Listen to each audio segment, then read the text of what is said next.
De 1954 à 1962, plusieurs centaines de milliers de soldats français combattent en Algérie.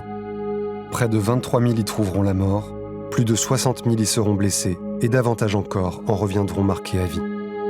Le 18 octobre 1999, une loi marque la reconnaissance officielle de la guerre d'Algérie par l'État français. 1999, soit 45 ans après le début des combats.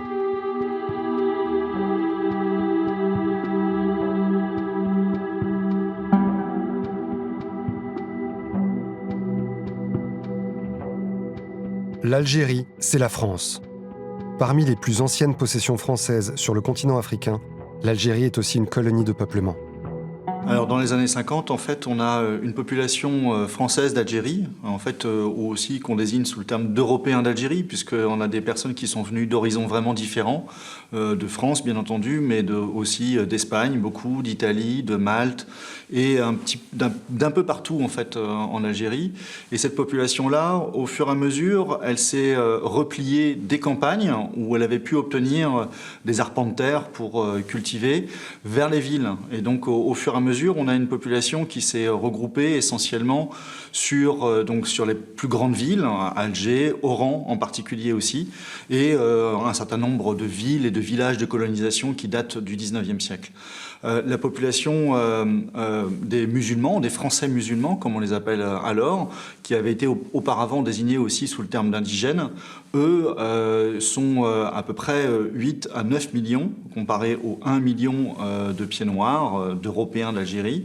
Et ceux-ci sont plutôt dans les campagnes et vivent aussi en retrait, quasiment parfois sans qu'il y ait de contact véritablement dans les montagnes avec des Français en tant que tels. Cette réalité démographique, associée à la départementalisation et aux mêmes obligations juridiques partagées par les Européens d'Algérie et les métropolitains, alimente un imaginaire colonial qui considère le territoire algérien comme faisant pleinement partie du territoire national.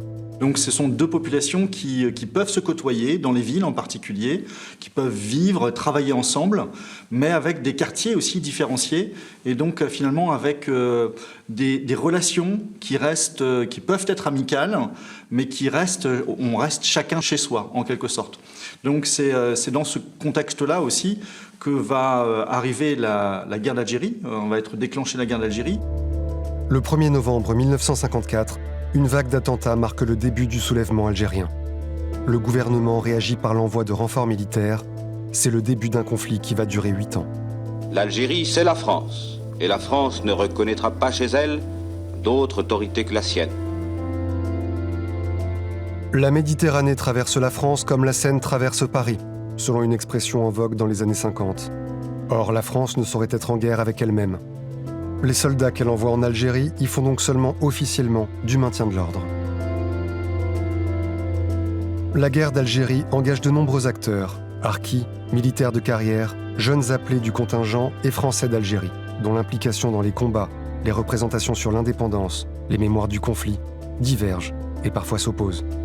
Comment, à l'occasion du 60e anniversaire de la fin de la guerre d'Algérie, associer ces différentes communautés autour d'un même moment commémoratif ? La guerre d'Algérie a constitué un déchirement, véritablement, pour les Algériens, bien entendu, entre eux aussi, et eux-mêmes, et puis pour les Français.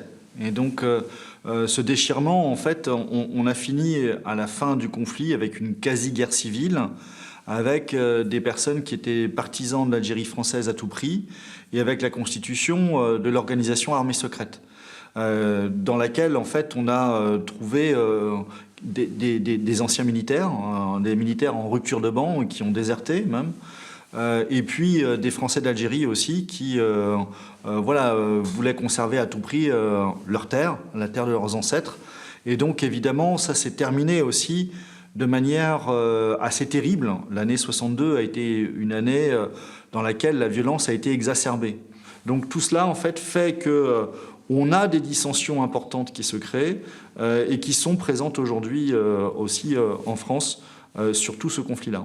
Nous vous le disions dès hier dans ce journal, l'Assemblée nationale française a adopté à l'unanimité une proposition de loi reconnaissant officiellement la guerre d'Algérie. Jusqu'ici, on ne parlait que d'événements ou d'opérations de maintien de l'ordre. La loi du 18 octobre 1999 est, je crois, l'un des rares exemples où il y a eu une telle unanimité politique autour, finalement, d'un objet mémoriel relatif à la guerre d'Algérie. Cette loi-là a été votée à l'unanimité.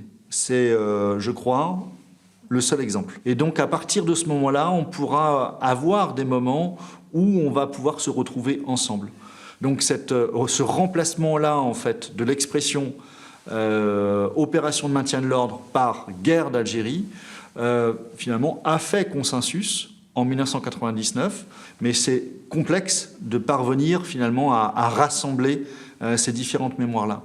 Donc c'est tout l'enjeu aussi, puisque au fur et à mesure, les mémoires, j'espère, vont pouvoir s'apaiser et aller dans un sens justement où aussi on va pouvoir se comprendre les uns les autres, accepter les uns les autres nos différentes mémoires. Cet hommage national permet, à l'occasion du 60e anniversaire de la fin de la guerre d'Algérie, de réunir tous les anciens acteurs français du conflit autour de la reconnaissance officielle, par la nation, de la réalité des combats menés il y a maintenant plus de 60 ans. Il s'inscrit dans le prolongement des actions de l'État pour honorer les différentes mémoires et pour évoluer, grâce aux nombreux gestes effectués depuis 2017 pour faciliter l'accès des historiens aux archives et reconnaître la dette de l'État à l'égard des anciens combattants, harkis et rapatriés, vers une relation apaisée à notre passé.